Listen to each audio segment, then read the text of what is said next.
Promesse ou compromis, c'est beaucoup plus compliqué que ça et on va en parler maintenant.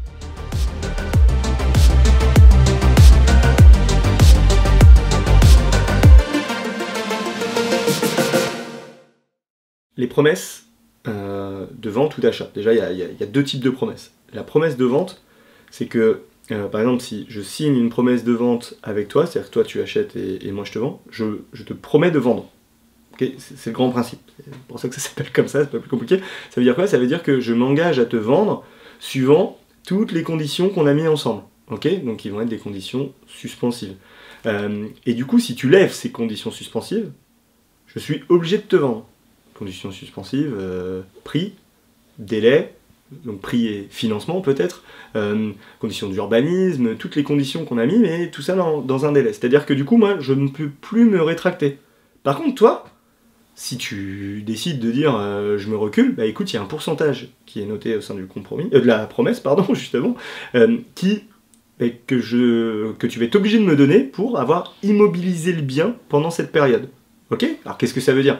Ça veut dire que moi, en tant que marchand de biens, si je signe une promesse de vente avec toi, bah, je vais te dire, ok, bah, voilà les clauses sur lesquelles on est d'accord.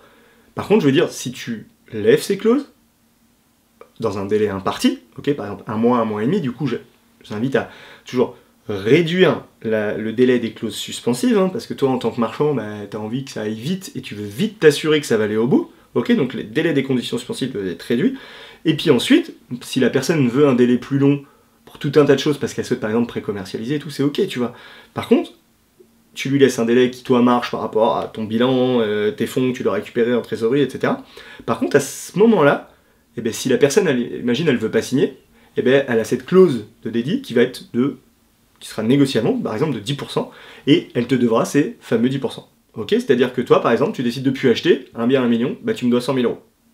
C'est très bête, hein, mais ça veut dire que pour avoir immobilisé le bien pendant 4 mois, une fois les clauses suspensives levées, ben, tu me dois 100 000 euros. Donc toi, dans ton bilan économique, récupérer 10% de marge, bon, c'est pas très très grave, tu vois. Donc aujourd'hui, faire des promesses de vente, il faut bien les monter en disant, je réduis très vite les délais d'obtention de crédit. Alors urbanisme, t'as pas le choix, hein, y a des délais courts, mais laisse pas les gens mettre 3 mois à poser un permis de construire. Tu vois, ça c'est pas possible. C'est-à-dire qu'à un moment, tu passes sous promesse et tu leur laisses 1 mois pour poser le permis de construire. À l'inverse, la promesse d'achat, c'est-à-dire que là, c'est plus toi qui t'engage, enfin je m'engage plus à te vendre, toi qui t'engages à m'acheter, sous, encore une fois, des conditions suspensives. Alors qu'est-ce que ça veut dire?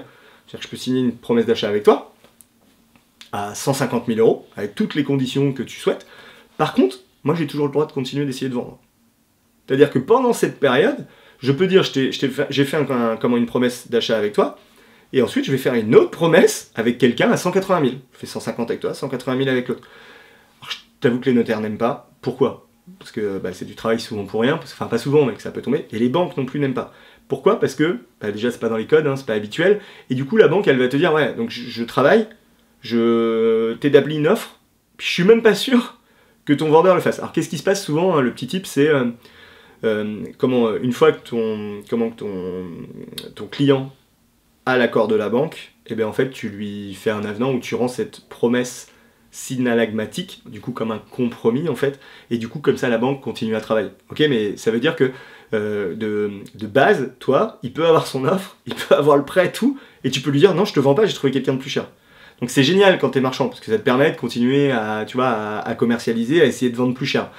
Maintenant, j'avoue que c'est des techniques, des leviers que tu peux utiliser.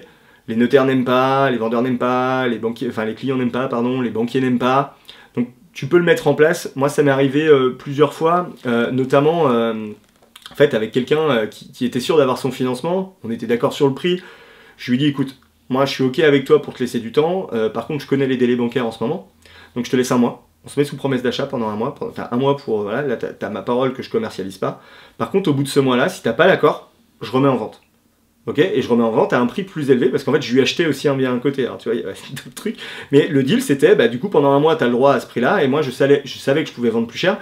Et au bout d'1 mois, il avait toujours pas son financement, je l'ai remis en commercialisation, j'ai eu une offre au-dessus, qui était avec conditions suspensives de financement, et lui, 2 semaines après, il a eu en fait l'accord de sa banque, qui d'ailleurs m'a demandé l'avenant, si tu veux, pour la rendre synalagmatique. Donc, encore une fois, en tant que marchand, tu prends ta décision, tu te dis, bon, j'ai une offre au-dessus, le mec il peut toujours pas aller au financement, etc.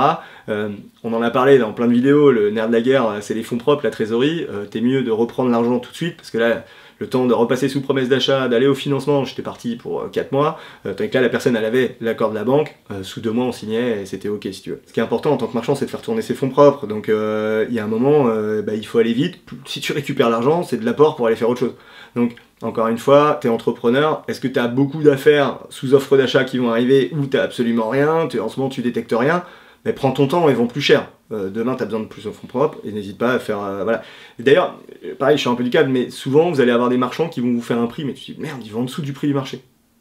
Si tu verras, ça arrive souvent, hein, même nous, enfin moi, ça m'est arrivé d'acheter à des marchands. Pourquoi? Mais parce que tout simplement, soit ils ont détecté une nouvelle affaire, qui est encore plus, qui est plus belle en termes de marge, mais donc il lui faut des fonds propres très rapidement.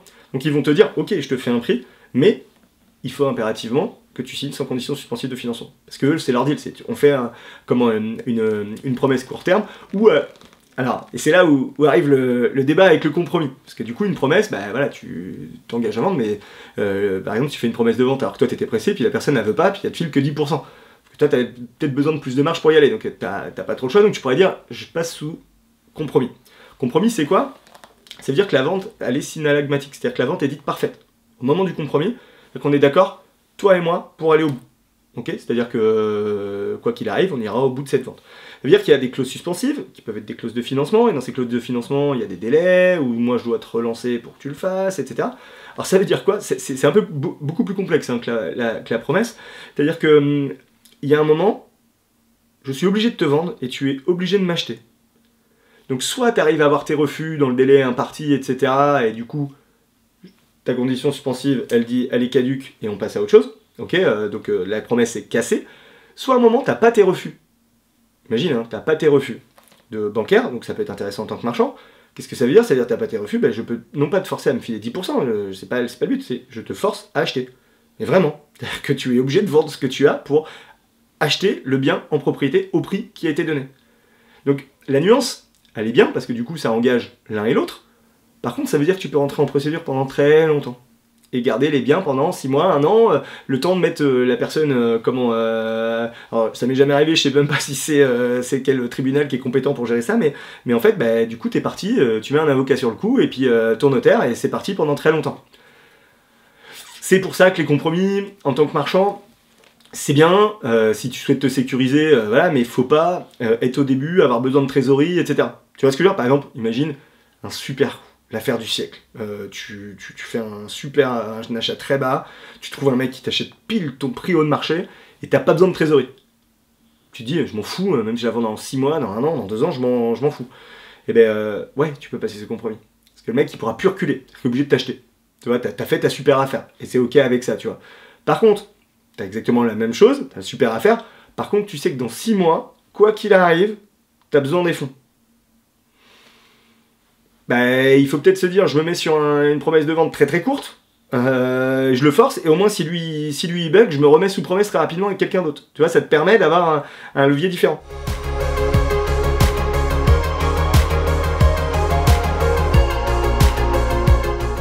En fait, quand tu es marchand, quand tu achètes, tu as toujours tendance à allonger tous les délais de promesse, etc. Justement, à être tout l'inverse de ce que tu vas faire, à tes clients. C'est-à-dire que toi, tu veux des délais plus longs, qui vont te laisser le temps de travailler, le temps de préparer tout ton projet. Hein, parce que, encore une fois, tu es en mode projet, puis le jour où tu achètes, si tu es financé, souvent c'est 2 ans ou 3 ans, mais t'as pas plus de délai quand tu es financé. Quand tu n'es pas financé, tu es sur 5 ans, mais bon, voilà, parce que tu as pris l'engagement de revendre. Mais toi, par contre, quand tu vends, c'est tout l'inverse, que tu veux sécuriser et comme tu dis, challenger les gens sur le délai. Souvent, l'erreur que font beaucoup de débutants en marchand ou même en investisseur, c'est qu'ils voient le délai de fin de la promesse ou du compromis. Mais ça, ouais, ok, ça c'est la date de fin de tout le projet qu'il y a dans ce compromis ou dans cette promesse. C'est-à-dire qu'il y a un moment, tu dois challenger la date du dépôt de permis de construire. Je te prends un exemple. Tu poses un permis d'aménager, 7 lots. même 4 lots, enfin en fait on s'en fout. Toi tu poses ton permis d'aménager, tu le purges de tout recours, ok, et là tu commences à commercialiser, parce qu'attention c'est du pénal, tu n'as pas le droit de commercialiser avant. Bah, tu vends un terrain à Tartampion, comment, enfin tu vends, tu te mets sous promesse, et cette personne, bah, elle te met la condition suspensive d'obtention d'un permis de construire, ok, parce que c'est une résidence principale. Clairement, c'est rare d'arriver à vendre les terrains sans obtention du permis de construire. Hein. Alors, comment il faut faire? C'est que, bah, du coup, tu travailles avec des CMistes, etc. Et ce qu'il faut, c'est qu'en fait, le projet soit prêt au moment où tu vas signer ta promesse. Parce que, et du coup, tu lui laisses 15 jours pour déposer le PC. Et du coup, ensuite, il a 1 mois pour chercher son financement. Donc, tu lui dis, exemple, 1er janvier, tu signes le 1er janvier. Le 15 janvier, il doit avoir déposé son PC. Et du coup, justifier l'accusé de réception, du dépôt. Et ensuite, tu lui laisses 1 mois ou 6 semaines pour avoir son financement. Ça veut dire quoi? Ça veut dire que le 28 février, ou le 29, il faut qu'il ait son financement. Mais même s'il n'a pas son permis de construire, parce que de toute façon, la banque, elle va lui donner l'accord sous réserve d'obtention du permis de construire. Donc toi, normalement, quand tu as travaillé avec un CMiste ou lui, il a pris un archi, le permis, il va l'avoir. Il n'y a aucune raison qu'il n'ait pas le permis, tu vois. Donc toi, là où tu vas te protéger, c'est d'être sûr qu'il ait le financement.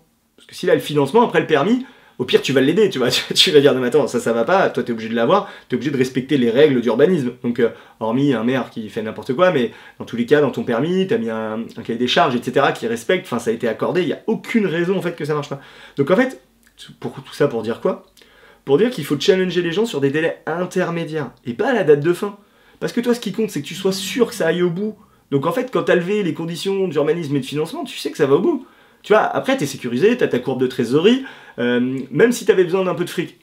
Tu vois, l'exemple de tout à l'heure, tu dis dans 6 mois j'ai besoin d'argent. Si t'as sécurisé ta vente, bah, qu'est-ce qui se passe? Tu vas voir ta banque, tu dis ouais, j'ai sécurisé la vente, c'est sûr, les gens sont obligés d'aller au bout, on a levé toutes les conditions suspensives, la vente est dite parfaite, est-ce que vous pouvez me faire un accord de trésorerie?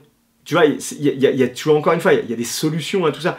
Donc voilà, vraiment important de challenger les délais et de faire le choix entre le compromis, la promesse de vente et la promesse d'achat, bah, suivant la situation. Encore une fois, hein, t'es entrepreneur, enfin, il n'y a pas de règle parfaite, il n'y a pas de... je vais encore parler des formateurs qui te sortent des trucs en disant c'est comme ça qu'il faut faire, mais non, c'est pas possible. En tant que marchand, ça dépend. Jeune marchand, marchand de bien établi avec beaucoup de trésor, marchand de bien établi avec très peu de trésor. Voilà, t'as peut-être décidé de t'acheter une résidence principale, je sais pas où, résidence secondaire, je sais pas où, à je sais pas combien, et c'est ton projet important de l'année. Parce que globalement, en marchand, tous les ans, tu fais des beaux résultats, et cette année, tu t'en fous d'en faire ou de pas en faire.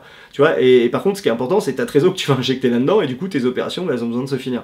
C'est très bête, hein, tout ce que je dis là, mais c'est vraiment de l'entrepreneuriat pur, et ne vois pas des cas concrets, parce que, voilà, 1 plus 1 égale 2. Marchand, c'est pas comme ça que ça fonctionne, et vraiment, faut que tu fasses tes choix par rapport à où est-ce que tu en es en tant que marchand. Ok, alors, si tu veux sur ce sujet-là, pareil, comme d'habitude, t'hésites pas, tu viens me voir sur Instagram. Par contre, je t'invite d'abord à s'abonner sur cette chaîne YouTube, parce que bah, voilà, tout ce travail-là, je vérifierai, donc je compte sur toi pour t'abonner avant de venir me parler sur Instagram.